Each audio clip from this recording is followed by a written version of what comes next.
ちは。銀行口座の開設に来てます。アメリカってたくさん銀行があって、どこにしようかずっと迷ってて、なんかあれなんですよね。維持費がかかったりとか、口座開設するのにもお金がかかったりするので、そういうところはちょっと日本と違うな。どこだっていうか。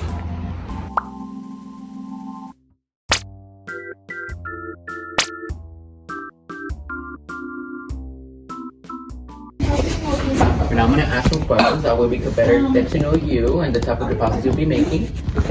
Right now you said you're a student, right? Yes. Okay, are you working right now or just a student? Just a student. Okay, full time? Yes. Okay. Then that way, so I could get to know you and to see which account fits you best. You know approximately how much you plan to keep on your accounts. For example, $500 or less, $500 to $1,000, $1,000 to $3,000. Do you have an estimate how much you will be keeping? So, I think I want 1,500. About 1,500? You'll be keeping that around that amount? Yes. Are you saving for anything right now? Like any car, home, vacation, or just emergency? Are you saving for anything right now? No. Not right now? Okay. Thank you. And right now, I'm going to go ahead and input all your information of your IDs right now. Okay. So I'll be inserting that.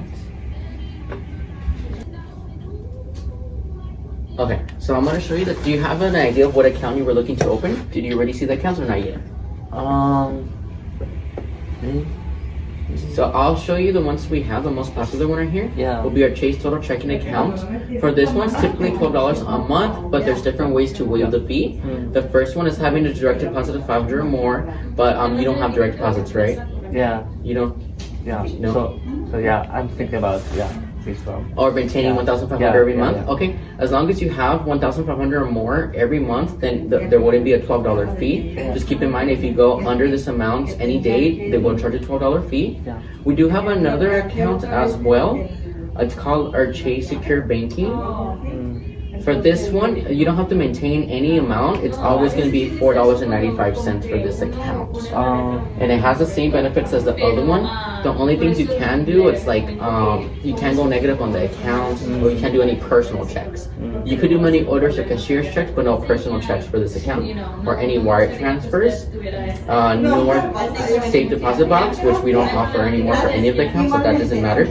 But besides that, as long as you have as long as you don't have to have any money on this account, as long as it will be $4.95. I see. So we have this one, so you don't have to worry about keeping any amounts on the account, and always be $4.95. Or the other one, if you at least maintaining 1,500 or more every day in this account, and then that would avoid the $12 fee.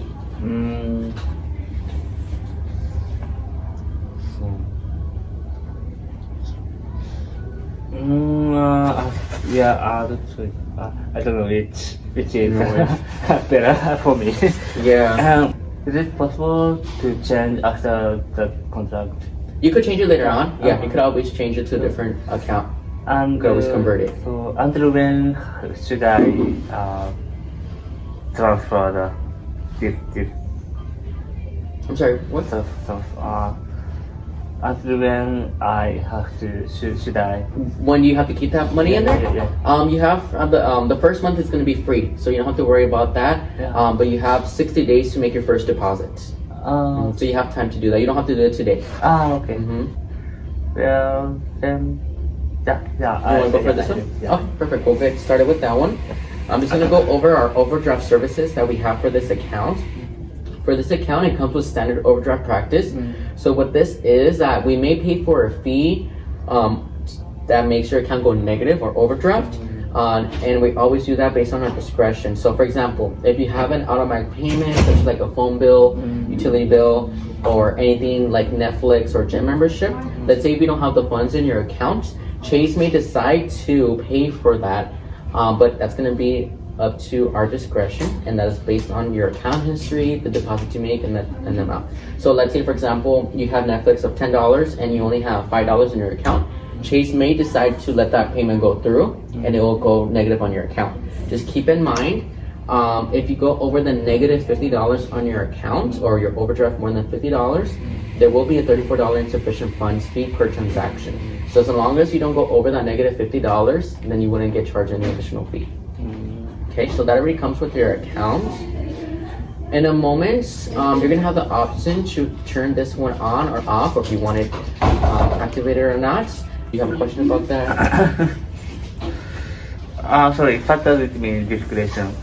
Yeah, so that means based on our discretion, Chase will decide whether or not to let the transaction go through, depending on your deposit to make, the transaction amount.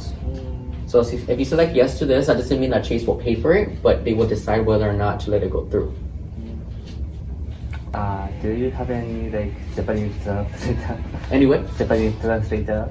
No. I'm sorry.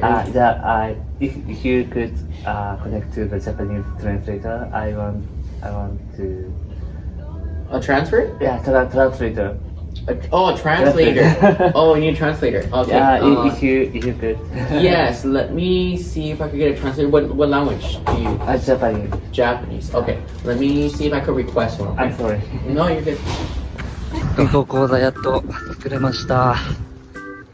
いやー、1時間半かかりました。大変。全然わかんないから言ってること。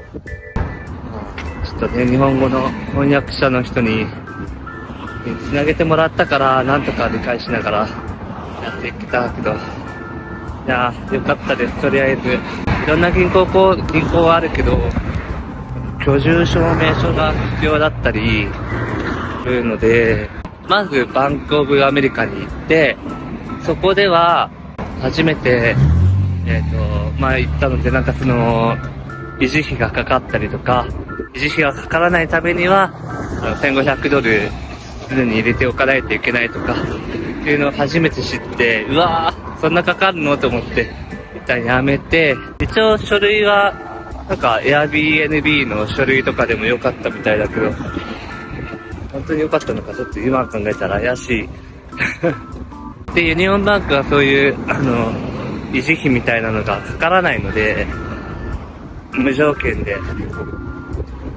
だからそこにしようと思ったけど、そこが、居住の証明書がいるということで、請求書がいるということだったので、泣く泣く断念して、で、チェイスが、維持費はかかるけど、まあ、$1,500を入れとくか、毎月$500以上の、給与を、直接入れてくれれば、そういう維持費もかからないっていうプランで、しかも、パスポートとビザだけで作れるということだったので、チェイスにしました。はい。というわけで、無事に作れたので、とりあえず良かったです。